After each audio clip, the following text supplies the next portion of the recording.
Is that legal? Those level 4 plates? Yeah, we need to go. Okay. And welcome back to 9GP. So I have an update for you guys on the FRT ATF saga and how you need to prepare yourself for what could possibly come. So the FRT has been raided and seized and classified as a machine gun all over the place, all over YouTube. I'm sure you guys have seen it. Otherwise you wouldn't be watching this video or know what I'm talking about. I'm not going to go into what the FRT is or how it functions. Everybody that's watching this video probably already knows, and if you don't and you're here, go to Reno May, Armed Scholar, any one of those guys, and they will clearly fill you in on everything you need to know about the FRT. So what I'm actually here to do today is to better prepare you, the owner of the FRT, if the ATF were to come knock on your door.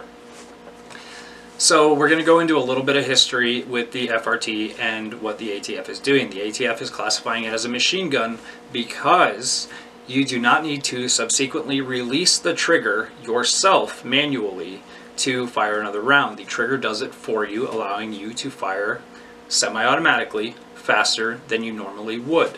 If you don't have a fast trigger finger, it's a way for you to keep up. So let's go into how you're going to protect yourself. Hypothetically, okay, I am not an attorney and this is not legal advice. However, this should help better prepare you and some forms for you to look up as well. So the ATF hypothetically comes knocking on your door stating, we know you have an FRT and we would like to seize that property. You are in unlawful possession of a machine gun. What do you do?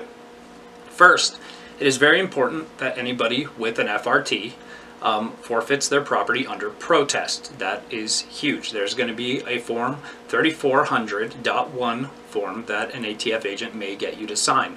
What that form has in it is language that states that you are voluntarily and willingly giving up your property or possession and possibly agreeing to the destruction of that property. Now, an ATF form 3400.23 does not have any language in it that says that you are voluntarily giving up your possessions and agreeing to the possible destruction of your possessions. Now, it is advised that if the ATF comes knocking on your door and they are going to seize your property, you are going to take photos of your items and collect any receipts that you have of your triggers and or items that you're in possession of.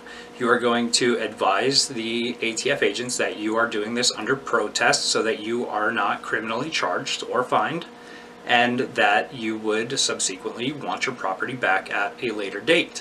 This is something that you are going to have to go to court for. This is something that you're going to have to fight for.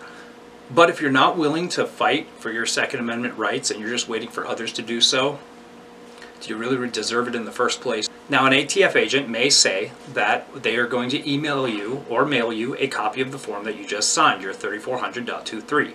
It is highly recommended that you're going to pull out your phone and you're going to take a photo of the 3400.23 that you have signed.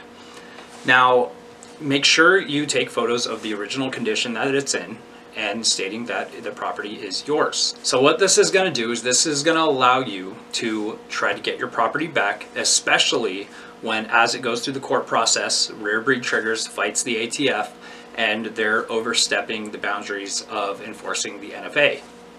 So I hope this helps, and I hope you learned some valuable information, and if anything, go do your own research.